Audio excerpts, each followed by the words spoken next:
Et donc, pour parler migration 2D, j'appelle Aurélie et Lionel.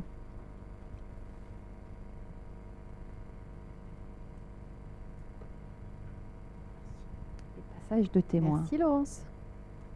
Merci.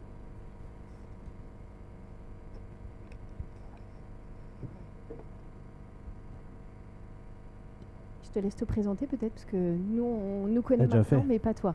Très bien. Bonjour à toutes et à tous. Donc Lionel Villig, responsable du service delivery.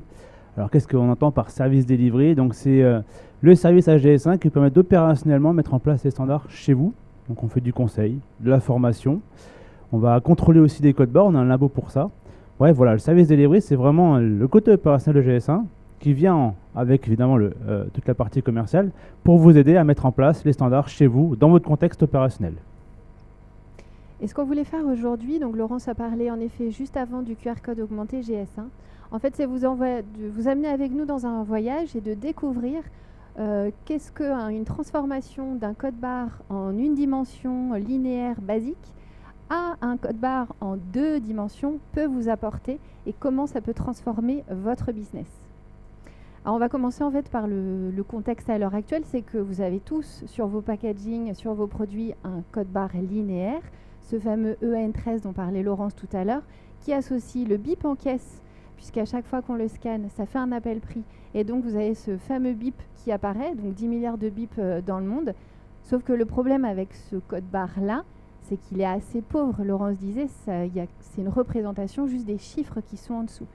Et quand vous faites face à une multitude d'enjeux face à vous, que ce soit des besoins de traçabilité pour assurer la chaîne d'approvisionnement de vos matières premières, par exemple, d'apporter de la transparence, de la sécurité, l'innocuité de vos produits. Si vous voulez apporter une expérience à vos consommateurs également, ou encore faciliter votre efficience opérationnelle, dans un contexte qui est de plus en plus à apporter de l'économie circulaire et donc une cosmétique aussi qui est plus durable. Donc il y a des enjeux RSE et vous travaillez, les entreprises travaillent sur ces enjeux environnementaux et sociétaux. Et donc c'est difficile de pouvoir en communiquer. Et puis, vous êtes dans un contexte réglementaire, on l'a vu avec Stéphanie en début de présentation, qui est toujours bien présent et qui évolue et qui fait des bons en avant, puis des pas de côté ou des pas de recul parfois, et en tout cas qui est mouvant. Et quand on a un code barre à l'heure actuelle qui est très simple et très basique, il ne vous permet pas en fait de vous accompagner pour répondre à toutes ces problématiques qui sont là. Et du coup, on voit un essor de QR codes sur les produits. Donc vous utilisez en fait des QR codes pour vous permettre de donner en accès à une page web à vos consommateurs pour qu'au moins ils puissent aller voir des conseils d'utilisation ou les informations sur votre page produit. Et celle-ci, en fait, elle se fait pour une page. Si toutefois vous deviez... Moi aussi, en fait, c'est la thématique de la journée. Ouais, je veux bien. C'est la voix, en fait. On est multitâche. Merci, Laurence. C'est pas mieux. Eh ben... et donc du coup, si vous voulez communiquer plus de choses, vous n'allez pas mettre multiples QR codes sur vos produits, puisque du coup, vous allez faire venir votre produit un sapin de Noël. Vous n'aurez même plus d'allégation marketing dessus. Ça sera complètement illisible pour le consommateur et complètement difficile à savoir quel est le QR code ou le code barre qu'il va falloir scanner pour passer en caisse. Donc ça, c'est assez difficile. Et on s'est dit, en fait, chez GS1, nous allons relever le défi. On prend le défi, on teste, on cherche, et on essaye de développer un nouveau standard qui va vous permettre de répondre à ces nouveaux défis. Et ça serait génial si on avait un code barre qui pouvait tout faire et qui pouvait ressembler à ça.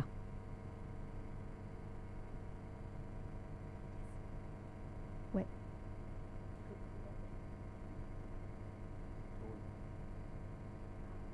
Voilà. Le QR code augmenté GS1 est le code barre nouvelle génération qui vous permet de répondre à de multiples enjeux d'aujourd'hui et de demain, dont la RSE, la traçabilité, l'engagement consommateur, les allergènes et bien d'autres encore, le tout en un seul symbole. Mais le QR code augmenté GS1, c'est quoi? C'est avant tout un QR code classique mais beaucoup plus polyvalent et complet, et ce grâce à un standard qui s'appelle le GS1 Digital Link. Il permet d'exploiter plusieurs standards GS1, dont le code produit, le numéro de lot, le numéro de série, et de les intégrer dans le monde du web. Le QR code augmenté GS1 fonctionne comme un aiguilleur intelligent et peut rediriger vers des informations différentes selon l'utilisateur, l'application et le contexte. Il donne accès à des informations web via un serveur classique, mais il permet également de fournir une information spécifique définie par la marque, et ce en fonction d'un contexte de scan comme la géolocalisation ou la temporalité. Le QR code augmenté GS1 est lu par les caméras de tout type de smartphone. Par exemple, lorsqu'un consommateur est en boutique et scanne un produit, comme un parfum, il va être dirigé vers sa composition et son impact environnemental. La marque commerciale peut décider de rediriger le consommateur vers d'autres types d'informations, comme la recommandation d'un autre produit de la même gamme, comme une eau de parfum ou une idée de coffret cadeau pour les fêtes. Grâce au standard GS1 Digital Link et à une mise à jour continue des liens web, l'utilisateur aura accès à des informations personnalisées, et tout ça en un seul et unique QR code augmenté GS1. Pour le passage en caisse, le QR code augmenté GS1 pourra être lu via un scanner. Son objectif sera de garder toutes les informations encodées nécessaires au passage en caisse. Code produit, numéro de lot. Prenons cette fois-ci un autre exemple d'utilisateur, un employé d'une enseigne distributeur qui utilise une application professionnelle pour scanner le parfum. Via l'application professionnelle et grâce au GS1 Digital Link, l'employé sera redirigé automatiquement vers les informations de gestion de stock ou à la mise en avant de produits en magasin en fonction de l'actualité. Toutes ces actions sont désormais possibles avec le QR code augmenté GS1, qui remplacera progressivement le code barre classique dans les années à venir. Un changement qui s'opère dès à présent au sein de GS1 France entre tous les acteurs pour faciliter la transition.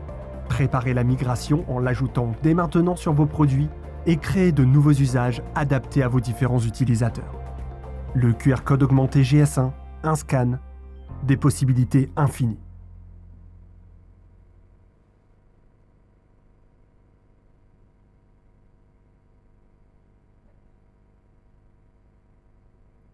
Non, voilà.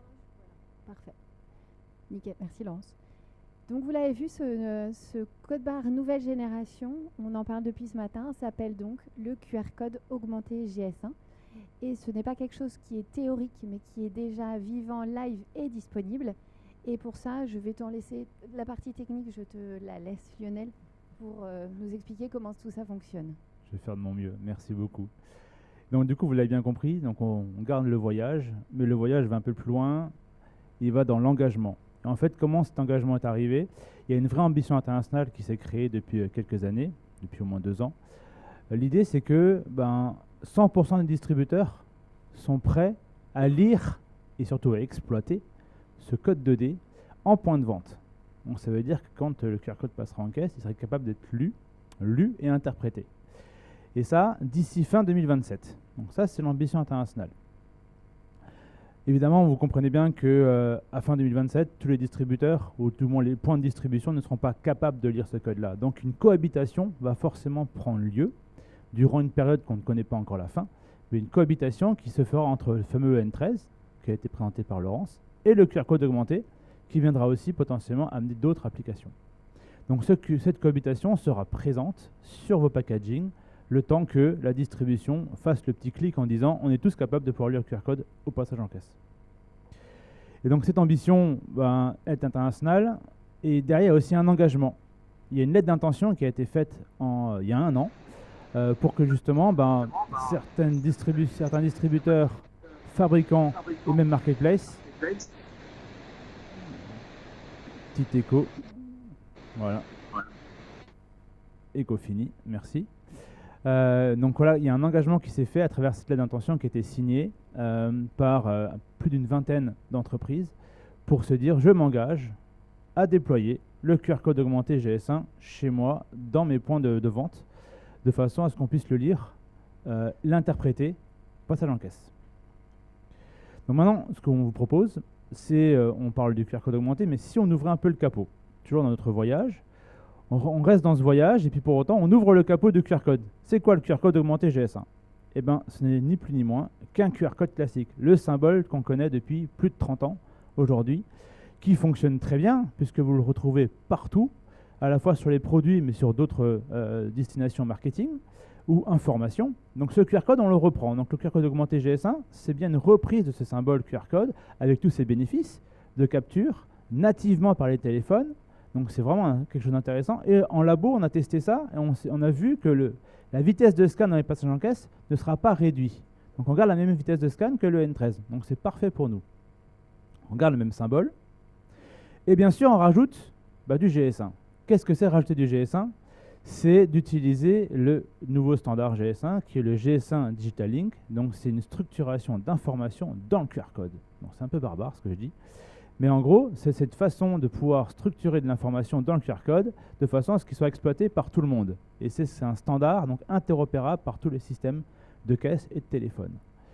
Et pour faire simple, pour les experts qui ne sont pas experts comme moi, en fait, vous avez un dictionnaire, et quand vous avez un dictionnaire, vous avez des règles associées, vous avez une grammaire associée, vous avez des règles d'orthographe, etc. Pour le GS1 Digital Link, ça va être la même chose.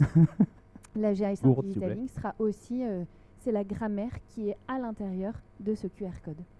Bonne introduction sur la transition de ma prochaine slide, où on voit le mot grammaire apparaître. Parfait. Donc effectivement, la grammaire, c'est bien ça. C'est ce fameux Becherel GS1 qu'on va utiliser. Donc la grammaire va dire quoi? Elle va dire que pour un Digital Link, comment est-ce qu'on fait? Parce que du coup, vous comprenez bien que quand on scanne un QR code, c'est un lien web, c'est une URL. Donc il faut transformer nos fameux codes en URL. Donc comment est-ce qu'on fait? On met un nom de domaine. Ici, c'est exemple.com. Donc on va pouvoir atterrir sur une page web quand on fait ça. Et après, on va mettre de l'information spécifique. Là, vous voyez qu'on va mettre un GTIN. Dans une structure que peut-être les logisticiens connaissent bien, mais une structure de notre grammaire GS1 avec une balise qui s'appelle le 01, qui dit, voilà, après le 01, j'attends toujours un GTIN. Pourquoi on fait ça? Parce qu'il y a potentiellement, il y a deux applications phares qui vont arriver derrière. La première application, je prends mon téléphone mobile, je suis consommateur, je scanne mon QR code, j'accède à de l'information à un site web. C'est bien le premier intérêt du QR code. Deuxième intérêt du QR code, celui-ci notamment, il passe en caisse. Et pourquoi il passe en caisse? Parce que quand je le lis, moi, lecteur de caisse, je le lis, je capture que l'information que je veux, le GTIN. Et ce fameux GTIN, c'est appel à produit, OK, dans ma base, l'appel à produit, appel à un prix. Donc je vends mon GTIN, je vends mon produit. Donc le QR code augmenté ici a vraiment ces deux rôles. Un, je passe en caisse, parce que j'ai le GTIN à l'intérieur. Et de deux, comme j'ai aussi mon nom de domaine et puis mon URL, je peux accéder à une page web. OK? Ça, aujourd'hui, ce n'est pas le cas. Le QR code simple ne peut pas le faire. Et en plus de ça, comme j'utilise la grammaire GS1, je peux rajouter d'autres informations que le GTIN. Et c'est là aujourd'hui qu'on passe un levier en termes d'application. On n'est pas juste sur le passage en caisse, on est sur plus. Là, pour le coup, c'est un exemple, on peut rajouter le numéro de lot. Je rajoute, en plus de mon GTIN, le numéro de lot. Et après, je peux donner de l'application derrière ça. Comment je vais exploiter mon numéro de lot supplémentaire? Est-ce que, par exemple, un cas particulier qu'on va présenter après, c'est le rappel produit. Je rappelle par rapport au numéro de lot. Ou alors, je peux même envoyer, créer moi, Marc, une page web dans laquelle je vais donner de l'information au numéro de lot et pas qu'au GTIN. Donc, je mets une granularité supplémentaire. Je peux faire ça aussi, grâce au fait quand j'utilise un dictionnaire, et dans ce dictionnaire, tout le monde utilise le même langage, interopérable. Donc en bref, ce QR code-là, plusieurs applications. La première application, passage en caisse. Là, vous l'avez bien compris, ça marche bien, on utilise le GTIN, et du coup, on passe en caisse. En plus de ça, je dis bien en plus de ça, on va pouvoir accéder à de l'information, à du contenu web, avec le téléphone mobile du consommateur, ou via une application. Et en même temps, je peux aussi accéder à un supplément qui s'appelle le Resolver, qui est un aiguilleur intelligent. Et quand je scanne, pas besoin d'application, je le scanne, je vais utiliser les paramètres du téléphone, la localisation géographique, la langue préférentielle du téléphone, pour atterrir sur une page web qui va être en lien avec les paramètres du téléphone. Donc si j'ai langue anglaise sur mon téléphone, je pourrai accéder à une page web anglaise, même si je suis en France. Si je me géolocalise et que accepte de pouvoir partager mes données de géolocalisation, je vais pouvoir avoir un contexte particulier. Je suis dans le magasin, j'ai de l'info dans le magasin. Si je suis chez moi, j'ai de l'info du produit après achat. Tout ça, c'est l'aiguilleur intelligent qui va pouvoir donner ce relief d'informations supplémentaires. Donc là, on passe vraiment à un niveau supplémentaire. Et si on refait le lien avec ce que Stéphanie disait sur les consignes de tri, si je suis en France, j'ai les consignes de tri françaises, je me déplace et je vais dans un autre pays, et j'aurai les consignes de tri en Allemagne ou en Espagne. Exactement. C'est bien ça le rôle du résolveur. Aujourd'hui, le résolveur, bien comprendre la chose, le résolveur n'est pas un standard GS1. C'est un standard du web, dans lequel nous, on vient intégrer des éléments GS1 pour bien exploiter le GS1 Digital Link, donc le standard GS1. Mais ça reste du web. Je crois que la majorité des sites web l'ont déjà, puisque la première fonctionnalité d'un résolveur, c'est de faire de la redirection de liens. Bien comprendre que le Digital Link aujourd'hui, c'est une nouvelle URL que vous n'avez pas vous chez vous déjà sur vos sites web. Donc quand je le scanne, je vais accéder à 0 page parce que vous n'avez pas créé la page. Donc par contre, si je le scanne et que vous avez fait une redirection de lien, je vais accéder à la page web cible que vous avez déjà créée précédemment avant de créer le QR code. C'est ça l'intérêt. C'est le résolveur. Donc finalement, c'est pas tant que ça la technique qui est derrière, c'est surtout s'assurer qu'on a bien les pages web qui sont créées pour pouvoir y accéder. Exactement. Et puis du coup, on va voir ça après parce que du coup, on va vous proposer aussi un plan d'action, si vous voulez, comment mettre en place le QR code augmenté en 3 étapes. Mais effectivement, ces pages web, créer des pages web, c'est le corps de l'utilisation du QR code augmenté. Donc du coup, maintenant, ce qu'on vous propose, c'est d'aller encore plus loin dans notre voyage. On vous a donné l'enjeu, on vous donne la technique, maintenant on vous donne comment vous pouvez vous imaginer, vous projeter à comment je vais utiliser mon QR code augmenté chez moi. Première utilisation, on l'a dit précédemment, mais au moins là vous le voyez, le passage en caisse. Et le mot important ici, c'est aussi pré-imprimé. Qu'est-ce que ça veut dire? Aujourd'hui, votre code barre, vous le pré-imprimez sur vos packaging. Vous n'avez pas, vous commandez des packaging où vous avez déjà le fameux N13 sur votre packaging. Pas plus d'effort. Ça s'appelle de la pré-impression. Donc ici, quand on est au niveau du GTIN uniquement pour le passage en caisse, vous pouvez faire le QR code en pré-impression. Ça ne change quasiment pas votre process aujourd'hui. Vous avez juste à changer le N13, vous mettez le QR code à la place. Pas de changement. En plus de ça, l'avantage, vous avez bien compris, c'est une URL. Donc vous allez avoir plein d'informations supplémentaires quand moi, avec mon téléphone, moi consommateur, j'accède avec cette URL-là. Donc là, pré-impression, passage en caisse, c'est ce que nous, on préconise comme étant le minimum à faire pour déployer le QR code augmenté. On peut aller un peu plus loin. Évidemment, le passage en caisse, c'est une application. L'application qui va en miroir de ça, c'est afficher des informations produits. Pareil, c'est de la pré-impression parce qu'on est qu'au niveau du GTIN. Et vous pouvez afficher des informations comme vous le souhaitez sur le produit en question. Donc là, en général, il arrive souvent qu'on a une page web générique. Et là, on peut donner de l'information sur la référence en tant que telle. Donc avoir une page web sur la référence. C'est bien ce que permet aujourd'hui ce fameux lien. OK ? Troisième niveau d'utilisation, c'est former des conseillers de beauté. Et là, on passe plutôt par une application. Donc je suis un magasin, un distributeur, je fais une application pour former les conseillers de beauté, ou alors je suis aussi une marque où j'internalise mes magasins, je peux très bien développer une application. Et l'avantage que ça a, c'est qu'on ne change pas le QR code. Vous voyez qu'à chaque fois que les applications, passage en caisse, information web ou formation conseil, je ne change jamais mon QR code. Il est toujours pareil. En plus de ça, je développe une application et quand je le lis, je déclenche des activités, des actions pour les formations. On peut très bien faire ça aussi. Quatrième application. Et là, vous voyez qu'il y a un mot qui a changé. On n'est plus en pré-impression, on est en impression en ligne. Qu'est-ce que ça veut dire? Ça veut dire qu'ici, vous voyez qu'une information supplémentaire qui est apparue, qui est le numéro de lot. Donc ce que j'encode dans mon QR code, c'est en plus de mon GTIN, un numéro de lot. Donc je vais vraiment aller sur de l'application supplémentaire. Et là, l'application qu'on met en avant, c'est le rappel produit. Un rappel produit, il peut être possible au niveau du GTIN, mais il est beaucoup plus efficace quand on est à un niveau du numéro de lot. Ça coûte moins cher. Donc, exactement, puis ça évite de faire ça sur tous les packaging qui sont en linéaire quand on doit rappeler un produit. Vachement plus facile en effet de scanner et de vérifier s'il est concerné ou pas, ou d'avoir l'affichage en caisse et de dire bloqué. Tout à fait. Et donc, impression en ligne, ça veut dire quoi? Ça veut dire que comme vous avez le numéro de lot au niveau de l'ordre de fabrication de vos productions, vous ne pourrez que faire en sorte de pouvoir imprimer le QR code dans vos lignes de production et pas en amont comme de la pré-impression. Donc là, ça veut dire quoi? Ça veut dire qu'il va falloir adapter vos lignes de production pour avoir un système d'impression d'un QR code au niveau de vos lignes de production. OK? Mais en tout cas, le rappel produit est beaucoup plus efficace avec un numéro de lot contenu dans un QR code. Avant-dernière application qu'on vous propose, on est toujours sur l'impression en ligne, mais là on va rajouter encore une composante supplémentaire qui est un numéro de série. Le numéro de série, c'est la manière la plus efficace d'identifier un produit. C'est vraiment le produit que j'ai en main, de manière unitaire, je peux l'identifier. Donc là on garde le numéro de lot évidemment, on rajoute un numéro de série. Et pourquoi? Pour des actions de traçabilité. Donc je veux traquer mon produit de la production jusqu'à la distribution. Je veux checker les différents points de passage dans ma supply chain de mon produit. Je peux le faire parce qu'il a un numéro de série. Autre application possible derrière le numéro de série, c'est l'antitrafic. Je peux vérifier à 100% que le produit est authentique grâce à ce numéro de série où je rajoute une composante logicielle derrière ça. Mais en tout cas, je peux le vérifier. L'antitrafic est très important et utilise généralement le numéro de série. Et dernière application, c'est le tout en un.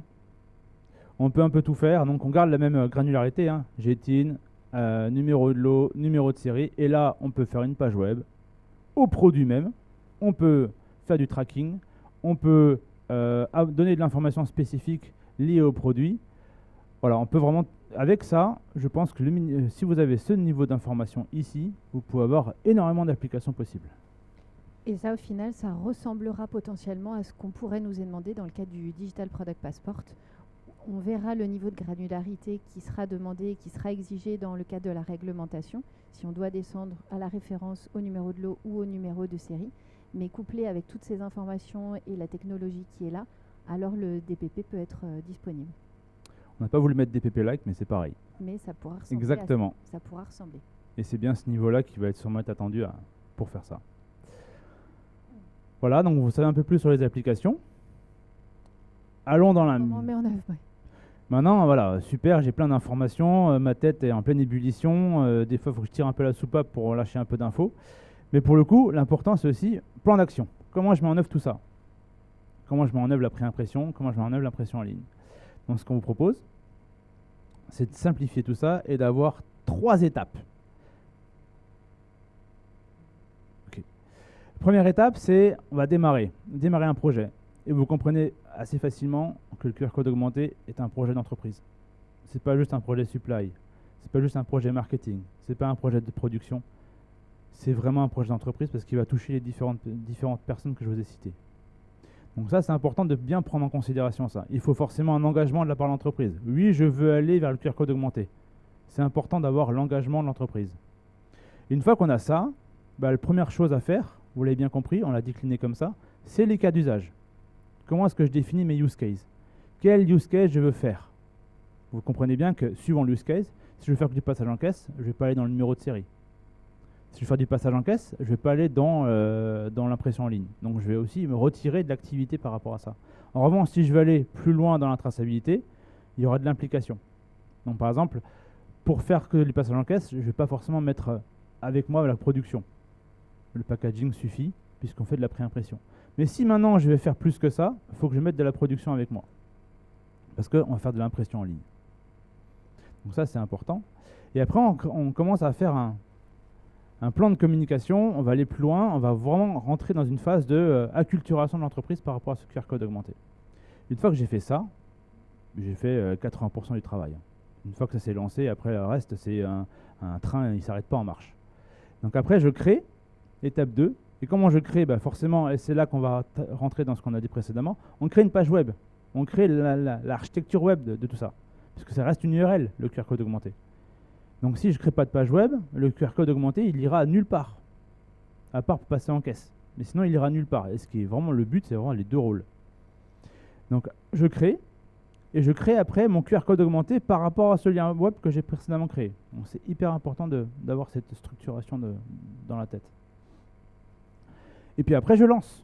Ok, j'ai fait un petit POC sur une gamme, sur une série, ça marche, j'ai créé, donc je lance tout ça. Et je lance soit sur une gamme complète, soit sur l'ensemble des produits, mais en tout cas, je lance progressivement. Le tout azimut, par expérience, et on est... pardon ? C'est risqué et presque dangereux. Avec pas mal d'accompagnement, on doit être la 15e accompagnement aujourd'hui sur le QR code augmenté dans le conseil. Ça se fait, on ne recommande absolument pas de faire ça. Mais en tout cas, pas à pas, ça marche très bien et on l'a vu plusieurs fois dans les entreprises. Voilà un petit peu les étapes qu'on vous propose. Évidemment, à chaque étape, il y a une solution GS1, on va dire, un service GS1. On peut vous former, on peut vous accompagner parce qu'on a un CALICOT, c'est-à-dire un laboratoire qui contrôle. Pardon? Et puis de toute façon, Charles sera là pour ça. En détail, ouais. Ah, je passe alors. Très bien. Ok. Timing dans la tête. Merci. Et puis, ce qu'on veut aussi vous dire, c'est faire un peu des... Voilà, on arrive au point où on vous montre un peu le déroulé d'un projet. Et là, on vous montre un petit peu des petits tips. Tips qui sortent de nos règles, hein, c'est nos règles à nous. Mais en tout cas, c'est ce qui permet de pouvoir facilement implémenter le QR code. Premier tips, dans la cohabitation, rappelez-vous, hein, cette phase de transition, il y a une cohabitation entre le N13 et le QR code. Premier tip, c'est attention au positionnement. Et le positionnement, pour vraiment faciliter le passage en caisse et éviter la double lecture en caisse, 5 cm. Entre le N13 et le QR code augmenté, c'est un cercle de diamètre de rayon de 5 cm. Deuxième type, c'est, comme tout code aujourd'hui qui se respecte, il faut voir la zone de silence. Il y a une zone de silence particulière. Donc en gros, un pourtour du QR code où on ne met rien. Si on met de l'information dans ce petit pourtour-là, il n'est pas lu le QR code. Donc on a fait plein d'efforts avec un tout petit truc qui nous empêche de lire le QR code à la fin. C'est dommage. Et troisième tips, c'est les dimensions. On a parlé vos questions là. Donc là, il y a une réponse en fait. Donc vous voyez que c'est pas entre, là j'ai mis 15 mm, mais c'est entre 13 et 15 mm suivant l'information que vous voulez encoder. Là pour le coup c'est juste le copier-coller de l'EN13, donc je mets un GTIN à l'intérieur. Pour information, le N13 en format plus petit, il fait 3 cm de large et 2 cm de haut. Donc on est quand même largement plus petit. Pour la même information qui est dedans. Et encore non, on met de l'information sur plus, parce qu'il y a une URL, tout à fait. Ensuite, je rajoute le numéro de lot, vous voyez que ça ne change pas grand-chose. Et après, quand je rajoute le numéro de série, là, on passe à une dimension plus importante. Mais en tout cas, c'est vraiment l'idée de vous donner des premières informations de déploiement, de voilà, comment vous allez faire pour dimensionner votre QR code. OK? Alors évidemment, c'est des exemples. Ce n'est pas la réalité. La réalité, c'est que vous, quand vous avez créé votre QR code, mais ça, c'est des exemples qui sont environ 15,3 mm. Donc ça, c'est la transition. Et après la transition, le N13 disparaît. Le QR code est là, est bien là, puisque c'est l'unique code aujourd'hui sur votre produit. Enfin, demain, pardon, sur votre produit. Donc là, on garde les mêmes informations. Donc là, ce qui est important à mettre, c'est que vous voyez, là, on rajoute l'information en clair sur le QR code. Avant, il était détenu par le N13. Vous aviez les fameux chiffres sous les barres. Là, il n'est plus détenu avec le N13, il est directement sur le QR code. Et pour faire tout ça et pour vous aider à cette mise en œuvre, on a un guide de mise en œuvre qui est accessible sur notre site internet. Donc on va vous le mettre aussi en lien dans le chat pour ceux qui sont à distance, mais vous l'aurez aussi dans le support qui vous sera remis également. Et puis on développe des cas d'usage pour montrer et expliquer comment certaines marques aussi s'y prennent et le font. Et donc on a un cas d'usage qui a été fait avec L'Oréal. Et on en a un autre qui est en cours de finalisation pour mettre sur notre site internet, tout là exprès pour cet événement, avec Ileria également. Ça vous montre en fait comment les entreprises s'y ont pris, pour quelles problématiques elles avaient besoin de le mettre en œuvre et comment elles ont fait, et avec l'aide d'offreurs de solutions, puisque GS1 n'est pas offreur de solutions. Nous, on explique les règles, le comment ça doit fonctionner, mais ensuite, vous devez vous appuyer sur un offreur de solutions pour faire ça. Et Charles vous en dira un petit peu plus tout à l'heure. Donc en résumé, par rapport à tout ce qu'on vient de vous dire, le QR code augmenté GS1 va devenir le nouveau symbole du commerce de demain. Donc il va changer à jamais votre façon de communiquer avec vos consommateurs. Et vous allez pouvoir résoudre toutes les problématiques ou tout ce que vous voulez partager avec un seul scan. Et donc partager de l'information produit, avoir des conseils d'utilisation ou de tutoriels, faire le lien avec votre stratégie marketing digital, parce que vous saurez en fait où les consommateurs ont été cliqués, et essayer de faire aussi d'étendre votre pool de consommateurs et aussi de les retenir. Ça va avec votre stratégie marketing. D'être en conformité aussi avec la réglementation, et peut-être que par rapport à ce que Stéphanie disait, la réglementation et la commission évoluera dans les années suivantes. répondre à d'autres cas d'usage tels que le retrait-rappel, on l'a vu, ou encore l'anti-diversion ou l'anti-contrefaçon. Et donc ça, c'est ce nouveau code barre qui est déjà disponible et qu'on va pouvoir, après la pause, vous montrer quelques cas concrets de mise en œuvre avec les entreprises. Donc voilà, on voulait vous montrer comment, dans ce voyage et cette transition d'un code barre linéaire à un QR code augmenté GS1, votre produit va devenir réellement un média à part entière et faire que ce packaging parle à vos consommateurs directement. Voilà. Et maintenant, petite dernière question pour le caout. Est-ce que vous êtes prêts? Où est-ce que vous en êtes en fait pour cette implémentation du QR code augmenté GS1? Du coup, Laurent, si tu peux cliquer, comme ça on saura aussi pour voir si vous êtes... est-ce que vos produits y sont déjà? Est-ce que vous avez des QR codes sur vos produits? Il va apparaître. Voilà. Tac. Et tu peux cliquer sur le QR code. Nickel. Comme ça, vous allez pouvoir répondre à 2 questions. Est-ce que vos produits ont des QR codes dessus? Pas GS1 d'abord. Juste des QR codes. Oui, non, totalité, pas encore. La première question. Et la deuxième question, est-ce que ces QR codes sont déjà des QR codes augmentés GS1? C'est les 2 questions qui sont très simples qu'on vous pose aujourd'hui pour estimer un peu le niveau de déploiement à l'heure actuelle et qui va s'intensifier dans les années suivantes.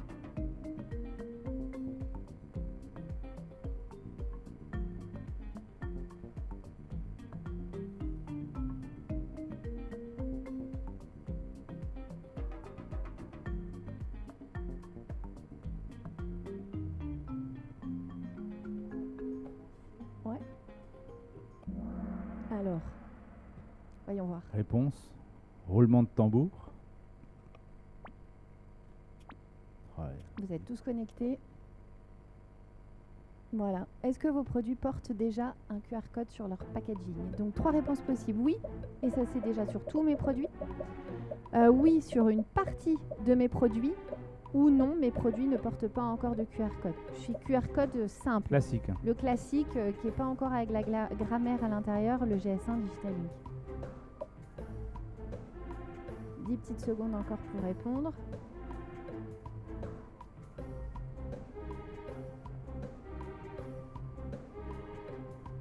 « 37 réponses. Alors, Bien, bon panel. non, mes produits ne portent pas encore pour 43% d'entre eux. Et pour une partie, 38% des produits des entreprises portent des QR codes. Et la question suivante, et si oui, donc pour ceux qui ont répondu oui, j'en ai avec des QR codes, est-ce que ce sont des augmentés GS1? Donc oui, sur tous les produits, ce sont des QR codes augmentés GS1. Oui en partie, ou non, ce ne sont pas des QR codes augmentés GS1.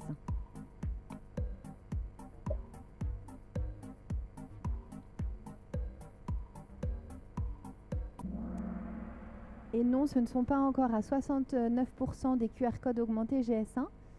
20%, une partie, 19%, ce sont des QR codes augmentés GS1 pour 19% d'entre eux.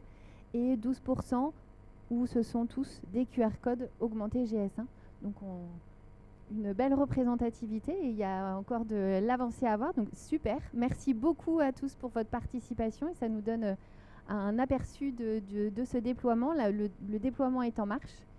Et avant de rentrer dans les cas concrets d'utilisation et d'avoir des retours d'expérience de nos entreprises, on vous propose de faire une pause et d'avoir un petit cocktail, une petite pause ici pendant 15...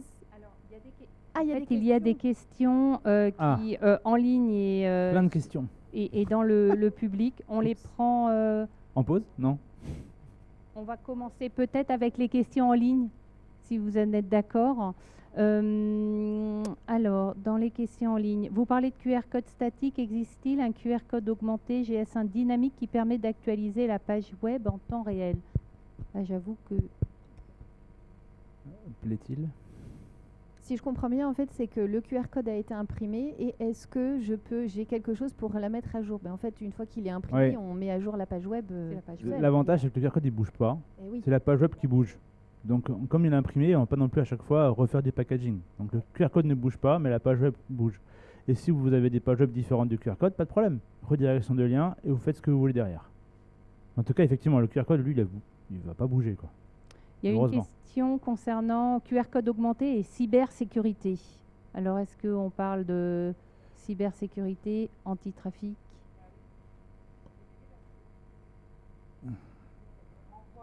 Pardon, je me permets, la cybersécurité c'est lié puisqu'on renvoie sur une page web. Donc je pense qu'à un moment donné, l'IT doit être impliqué sur la Bien cybersécurité sûr. au niveau des entreprises et au niveau des structures, que ça soit distributeur, au niveau des Complètement. marques. Complètement. Et je ne l'ai pas cité, mais vous avez raison, l'IT est toujours impliqué. Moi j'avais une question, pardon. Je suis un peu intriguée sur la partie URL en fait, la création de l'URL. Vous dites qu'à chaque fois qu'il y a un numéro de lot qui est fait en production, d'accord, il y a une génération d'un nouveau URL. Oui, Ça veut dire que, Oh, en fait, je peux y moi, aller. En plus, franchement, c'est beau et tout. en tant que distributeur, j'ai du mal à imaginer les marques m'envoyer à chaque fois le numéro. Alors moi, dans la distribution sélective, par exemple, on ne gère pas le numéro de lot parce que c'est d'un compliqué à plus en pouvoir. À chaque production, il doit avoir un numéro de lot. Donc ça, j'ai du mal à me projeter, à imaginer la création de l'URL à chaque fois qu'on crée un numéro de lot, en fait. après, c'est une possibilité, hein. Vous n'êtes pas obligé de le faire. Enfin, la marque peut de le faire, mais après, si elle veut aller sur de l'application retrait-rappel ou de l'application interne qui gère au numéro de lot, elle n'a pas le choix de le faire. Et effectivement, à chaque numéro de lot changeant, l'URL change. Oui, mais là, du coup, quand vous dites la création de votre URL, d'accord, si j'ai bien compris, donc c'est le code EN13, ok, il y a le numéro de lot et ensuite le numéro de série. Si Donc on va ça veut dire jusqu'au que bout. demain, si la marque ne veut pas mettre le numéro de lot, puisque justement ce n'est pas géré chez le distributeur, comment on fait pour créer l'URL? On peut créer l'URL juste avec le AN13? Oui, Bien sûr. oui, oui. Ok, C'est le premier cas d'usage en fait, et c'est par là qu'on conseille en fait aux entreprises de passer. C'est d'accord. déjà de faire juste avec le GTIN et déjà d'apporter de l'information avec ça. Et ensuite, toute la partie qui est en ligne avec les impressions en ligne, alors d'y aller step by step et de le faire dans un deuxième temps. Et dans ce cas-là, l'information qui est envoyée au distributeur sera toujours celle du GTIN pour le moment. Mais pour les besoins après de traçabilité notamment, la marque peut décider d'avoir un niveau de granularité plus fin. Et dans ces cas-là, c'est dans son système, dans son logiciel, qu'elle va générer à chaque fois que le packaging est imprimé. Et juste, donc Sébastien Vanneau, L'Oréal, juste pour préciser, en fait, on peut mettre un QR code générique, on peut mettre un QR code avec un numéro de lot, on peut mettre un QR code avec une sérialisation. Tout dépend ce qu'on veut faire, en fait, une date de péremption. C'est chacun qui est libre, en fait, c'est ça l'avantage du standard aussi. Le standard, c'est de respecter ce standard-là pour que quand le QR code va passer en caisse, il soit bien détecté. Et après, libre à chaque entreprise de se mettre en conformité par rapport à ce qu'il veut mettre, en fait.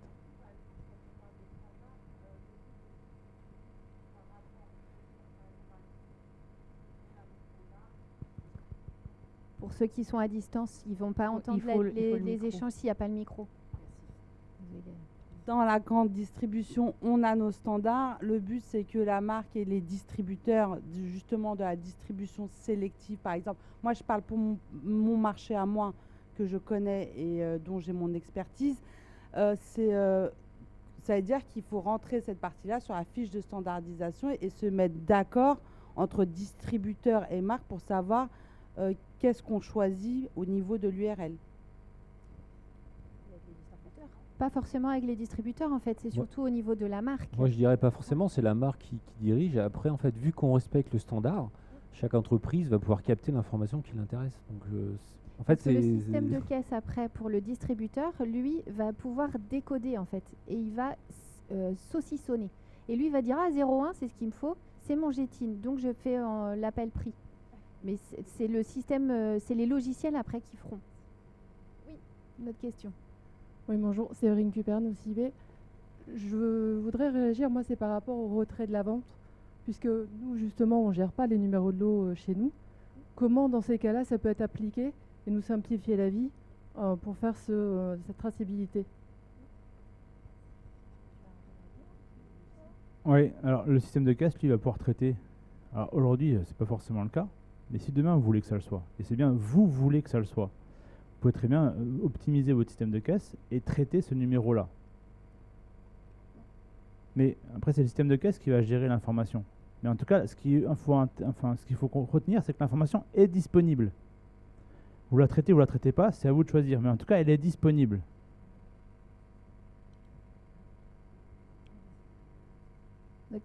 Bonjour, Karine Casgrain des Parfums Lubin. Donc une petite maison de parfumerie. On travaille sur des volumes effectivement qui sont tout à fait confidentiels si on compare ça avec par exemple L'Oréal. Donc si je suis sur du print pour des nouveaux produits adaptés et nous décidons d'intégrer ce nouveau QR code augmenté, je vais par exemple faire un print, je dis à mon petit niveau, 10 000 fourreaux ou 10 000 étuis. Et sur ces 10 000 étuis, ça va correspondre à 3 temps de production dans le temps. Okay, donc un packaging, un QR code et finalement 3 lots. Donc en fait, ce que je n'ai pas compris tout à l'heure dans vos explications, c'est soit effectivement je print immédiatement avec le QR code et puis qui peut le plus, peut le moins, en fait, on va développer tous les use keys dont vous parliez très bien.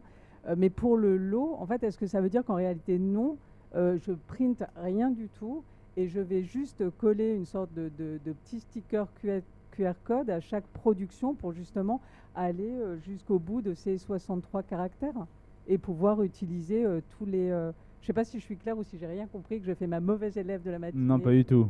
Non, je pense que vous avez bien compris. En fait, ce que vous me dites, c'est qu'il y a un QR code en préimpression sur mes packaging. Non, avec un EN13, avec un GTN, et que si maintenant je vais aller au numéro de lot, ça ne marchera plus parce que du coup il faut que j'intègre le numéro de lot dans mon QR code et je mets des stickers sur mon QR code déjà existant en préimpression. Non, je ne l'imprime pas du tout finalement. Je l'imprime pas. Mon premier print comme ça en laissant un espace pour adapter. Exactement, bah, c'est ça. Donc en fait, voilà. C'est exactement ça. Vous avez tout bien compris. Okay. Donc si c'est en préimpression et que vous mettez que le prix parce que c'est la même chose que le EN13 de maintenant et que vous le faites en QR code, vous changez rien à ce que vous faites, c'est juste que vous avez un deuxième code barre à côté. Et vous changez rien. Et vous maintenez une page web par contre pour y accéder. Oui, bien sûr. Ouais. Donc ça, et du coup, vous pouvez avoir toujours votre numéro de lot qui est flashé imprimé en ligne comme vous le faites à l'heure actuelle. Et ça ne va pas bouger. C'est si vous voulez le mettre à l'intérieur de votre QR code, où là, par contre, vous le faites en ligne. D'accord ? En plus de l'impression en clair, parce qu'elle est obligatoire. En plus du numéro de lot imprimé en clair, parce que là c'est obligatoire, c'est réglementaire. Bonjour. Bonjour. Florian Compassi de la société Edgin. Je pense qu'il y a un cas qu'on n'a pas mentionné, puisqu'on peut faire de la préimpression de QR code en mettant seulement un code de série ou code de traçabilité et faire de l'agrégation en fin de ligne pour associer au code de série toutes les infos batch ou toutes les autres informations. Et ça évite d'avoir du CAPEX au niveau des marques. Oui, effectivement, on l'a pas mis celle-là. Il a fait effectivement une préimpression sérialisée. Donc en gros, on imprime au niveau du packaging et pas en production un numéro de GTIN plus un numéro de série. Et c'est en production qu'on va associer les informations de traçabilité quand le produit va passer en production, où je rajouterai un numéro de lot pas imprimé mais digitalement. Ça c'est possible, tout à fait. Effectivement, cette impression, on ne l'a pas nommée, mais elle existe aussi. Aujourd'hui, on n'a pas beaucoup de cas d'usage là-dessus. Pour être très franc avec vous. T'as une question en ligne après, Laurence ? Il y en a plusieurs. Vas-y. Alors, il y avait une personne qui demandait l'information accessible en fonction du public concerné. Par exemple, comment faire pour que seules les conseillères de beauté accèdent à la page formation ? C'était par l'application, en fait. Oui, c'est une application dédiée. Et que toute application, il faut un login et un mot de passe. Ok. Il y a pas mal de. Il y aura une FAQ pour pouvoir apporter toutes les réponses par rapport au respect des règles qui ont été dictées par rapport aux 5 cm, par exemple, pour la cohabitation des deux codes. Tu me dis qu'il y a une demande sur le résolveur, je ne vois pas où. Ah, d'accord. Ok. Il y a d'autres questions. Ah. Deux questions. Il y a peut-être des erreurs d'impression. Les personnes qui ont signalé qu'elles avaient des anomalies, surtout, n'hésitez pas à nous recontacter. Vous aurez toutes nos coordonnées pour pouvoir qu'on puisse regarder dans le détail la problématique que vous rencontrez. Bruno. Bonjour, Bruno Roland, Axicon. Nous, on est fournisseur d'équipements de contrôle de conformité des codes barres et codes QR. En début de présentation, Lionel et Aurélie, vous avez parlé d'ambition, ok ?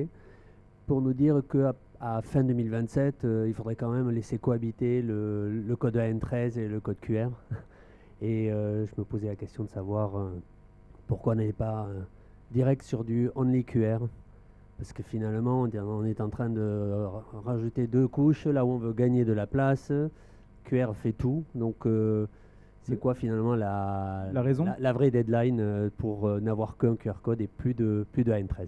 La vraie deadline est compliquée à trouver parce qu'il y a tellement de systèmes de distribution aujourd'hui qui existent, de canaux de distribution mondial en plus, qu'il faut s'assurer que tous les canaux de distribution puissent lire uniquement le QR code. Et donc là aujourd'hui, bon, on n'a pas cette deadline, on n'a pas cette date de fin, et c'est pour ça qu'on fait de la cohabitation.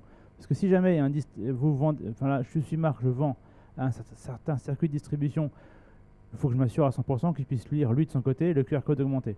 Si c'est pas le cas, le N13 est déjà lu de base, donc c'est mon backup, et je suis sûr à 100% que je peux vendre mon produit. C'est pour ça qu'il y a une cohabitation. Et si on était sûr à 100% que toute la distribution passait au QR code augmenté, l'UN13 disparaîtrait assez rapidement. Mais là, disons que, en tout cas, l'effet qu'on a aujourd'hui, c'est de dire on va prendre un peu de recul, on va pas faire du Big Bang, et on va faire plutôt une cohabitation à longue durée. Et ça, du coup, met moins d'efforts aussi. Et puis, on parle quand même économie circulaire, enjeux, sustainability, etc. Refaire des packs, etc. Si on met un Big Bang telle date, en fait, écouler des stocks ou je ne sais quoi sur des préimprimés, recommencer, au moins c'est un peu plus smooth. Ça se fait aussi en fonction des plannings des entreprises et ça laisse le temps là à la distribution déjà de démarrer pour qu'ils aient comme ambition de faire tous les efforts possibles pour qu'à fin 2027, début 2028, les systèmes de caisse, les logiciels soient adaptés. Et en parallèle, les marques commencent et puis ça va s'échelonner dans le temps. Donc en fait, on ne pourra de toute façon pas donner une date de fin maintenant. Peut-être que dans quelques années, ça sera vraiment très très bien généralisé et les acteurs eux-mêmes, parce que ce n'est pas GS1 qui impose, hein, c'est aussi les acteurs qui se sont mis ces propres timings là. Oui, bonjour, excusez-moi. Oui, bonjour, Shalal Kala, marque Calabous Soins Capillaires. On va gagner pas mal de place grâce à ce QR code, c'est très bien. Quelles sont les mentions obligatoires qui devront rester sur l'emballage? Toutes. Toutes. Donc ça... On ne change rien là-dessus. La réglementation n'a pas dit je digitalise de l'information. Il y a de l'information en clair qui est aujourd'hui sur le présent packaging, qui sera demain aussi présente sur le packaging. Ok, donc ça sera juste une duplication mais numérique. Exactement. Ok, merci. C'est ce que disait Stéphanie en tout début. Pour le moment, ça a été refusé sur cette digitalisation, notamment de la listing key. Donc, tant que la réglementation n'a pas évolué en ce sens, en tant que marque, vous devez respecter la réglementation. Et sur le QR code, ce que disait au minimum Lionel pour les règles GS1 en tous les cas, c'est d'avoir écrit le 01 en dessous, donc GTIN, avec le code associé. Pour que celui-ci, si toutefois le code barre n'était plus lisible, au moins on puisse lire comme le code barre traditionnel qu'on a à l'heure actuelle. On répond encore à 2 questions, mais après vous pourrez poser vos questions à la pause. Voilà, à la pause. Promis, on ne mangera rien, on sera disponible pour vous. Alors moi j'ai une dernière question au niveau des ERP. Est-ce que par exemple Oracle et SAP sont prêts à accueillir ce QR code augmenté GS1 ou pas? Alors le travail est en cours. Évidemment. Si maintenant dire que les gros ERP sont capables de le faire, en fait c'est une concaténation d'informations, ni plus ni moins. Le GTIN est déjà présent dans les ERP, le numéro de lot dans les outils de production. Donc on associe les deux, on rajoute un nom de domaine et puis on a le QR code augmenté. Donc le plus important c'est de gérer le GTIN et le numéro de lot, le numéro de série si vous voulez. Une fois qu'on gère ça, après c'est qu'une reformulation d'une information. Donc aujourd'hui, j'ai pas la fameuse cellule dans les ERP qui dit QR code augmenté GS1 ou du moins un GS1 Digital Link, ou pas tous, mais en tout cas on y travaille fortement à embarquer le plus possible nos GS1 partenaires. Bonjour Nathalie Aligier, L'Oréal. Juste une question sur la réglementation ou les standards sur les attributions des GTIN. Si on rajoute des informations dans le GS1 QR code augmenté au fur et à mesure de leur changement de décor ou l'évolution du produit, est-ce qu'on sera amené à faire des changements de GTIN sur l'unité consommateur ou sur les unités logistiques? Le changement de JETIN suit les mêmes règles que les JETIN déjà classiques, QR code ou pas QR code. Donc si maintenant le produit est voué à changer une de ses caractéristiques principales, on change le JETIN. Après, si vous pouvez très bien garder le même JETIN et y avoir une page web qui se diffère, ou qui donne de l'information supplémentaire, ou qui donne de l'information différenciée. Mais en tout cas, le changement de JETIN, les règles GS1 de changement de JETIN ne changent pas. C'est juste le symbole qui change, ou qui va changer. On avait encore quelques questions. Merci à vous. On voit que le sujet vous intéresse. On en est vraiment ravis. À distance, il y a des questions auxquelles nous n'avons pas encore répondu, mais rassurez-vous, une FAQ vous apportera toutes les réponses. Alors du coup, on vous propose de continuer nos échanges pendant la pause. Et à quelle heure on reprend? On reprend à écart, si ça vous va. On prend à moins le quart, à 11h45 pour le distanciel. On va vous diffuser quelques petits films et on va s'assurer que vous ayez bien le son à distance. Et puis on se retrouve à 11h45. Merci beaucoup. Merci, bonne pause.